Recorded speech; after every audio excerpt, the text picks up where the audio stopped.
Hello everybody. Today we're going to pick up where we left off last time with more views of European settler houses.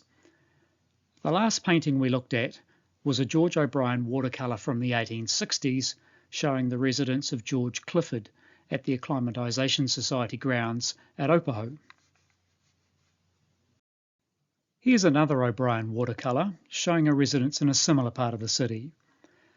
This was the home originally built in the mid-1870s for William Parker Street and his family on the corner of Duke and Castle Streets.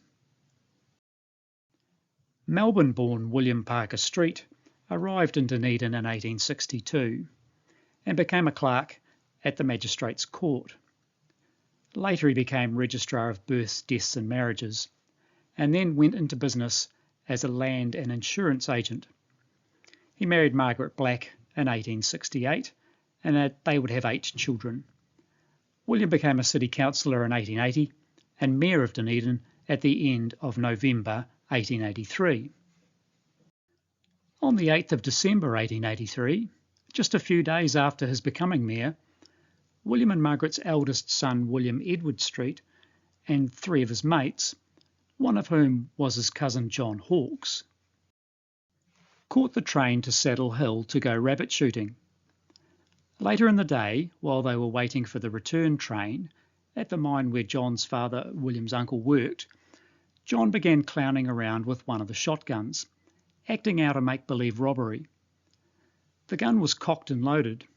John was warned to stop and started to disarm the firearm, but to his horror his finger slipped.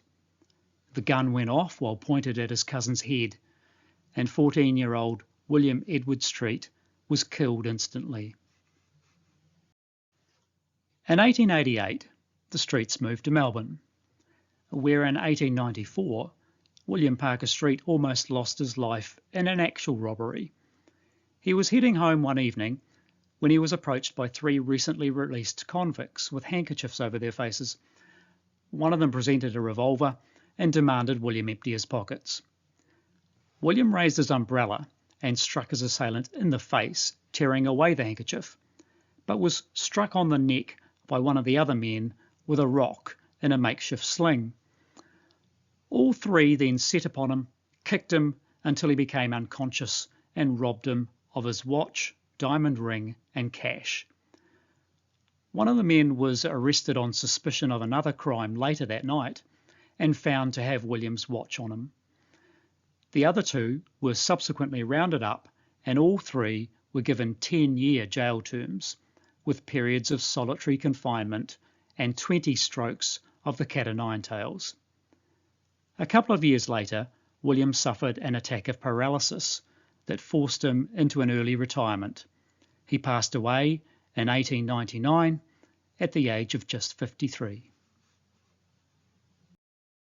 In 1919, the Old Street family house became El Nido Hospital, a maternity hospital established and run by midwife Mary Couples. It had previously been in Albany Street. When Sister Mary Couples passed away in 1937, she was succeeded by Sister Annie Maud Angus, who donated the George O'Brien painting of the premises as it would have looked in the 1880s to the museum in 1946. The Otago Hospital Board took over the running of the hospital in 1948, while they waited for the extension of the Queen Mary Maternity Hospital to be completed. At the time George O'Brien painted this picture in 1869, Portobello Lodge at Anderson's Bay was occupied by former Melbourne Gasworks engineer Stephen Stamp Hutchison. Hutchison was the man behind the establishment of the Dunedin Gasworks, New Zealand's first gasworks. His Gas, Light and Coke company formed in 1862 and produced its first gas in May 1863.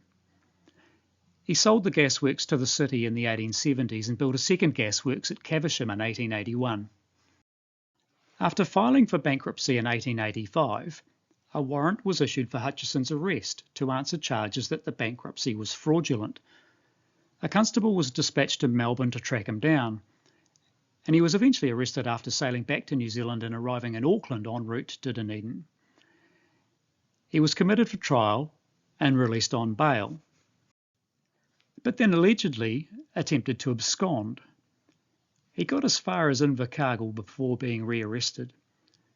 He also soon found himself up on a charge of embracery, or influencing a juror, when he produced an elaborate statement that was then passed to a member of the jury. Ultimately, the fraudulent bankruptcy and embracery charges were thrown out, and Hutchison was released. He moved to Melbourne, where he became bankrupt again in 1903, and died in 1906. Some of George O'Brien's paintings of buildings were perspectives of how they might look based on plans and architectural drawings. In the case of the gasworks, the finished product was much less elegant and grandiose than O'Brien's vision of how it might have been. Let's see if we've got time for one more. This watercolour of Chingford Estate in Dunedin's North East Valley, painted by John Bar Clark Hoyt, likely about 1879. Chingford was established by surgeon turned runholder and politician Dr. Andrew Buchanan in the 1860s. The Buchanans had moved from England to Auckland in 1857 and on to Otago in 1862, where Andrew purchased both Patearoa Sheep Station and the land in North East Valley. Dr. Buchanan named the land in North East Valley after Chingford in Essex, where the Buchanans had previously owned a small farm. The original Chingford homestead in North East Valley was made by a carpenter the Buchanans brought with them from the north, using kauri timber they had also brought with them. The house was later enlarged by merchant Percival Clay Neal, who purchased the estate in 1877. Chingford would be home to the Neal family until the 1930s. Following Percy Neal's death in 1936, the City Council purchased a portion of the estate and turned it into sports fields and a motor camp, while the rest was subdivided and eventually sold. The homestead gradually fell into disrepair and was demolished in 1968. Stone stables, which would have been built shortly after this painting was made, remain at Chingford Park today. The artist who painted the view of Chingford, John Bar Clark Hoyt, who is also represented in Toitū's collection by another view of a residence, was one of New Zealand's leading late 19th century watercolourists. John and his wife came to live in New Zealand shortly after their marriage in England in 1860.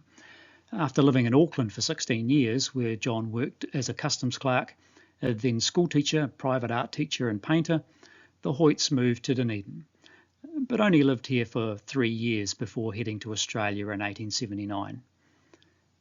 That brings us to the end of this episode. See you next time, and thanks for watching.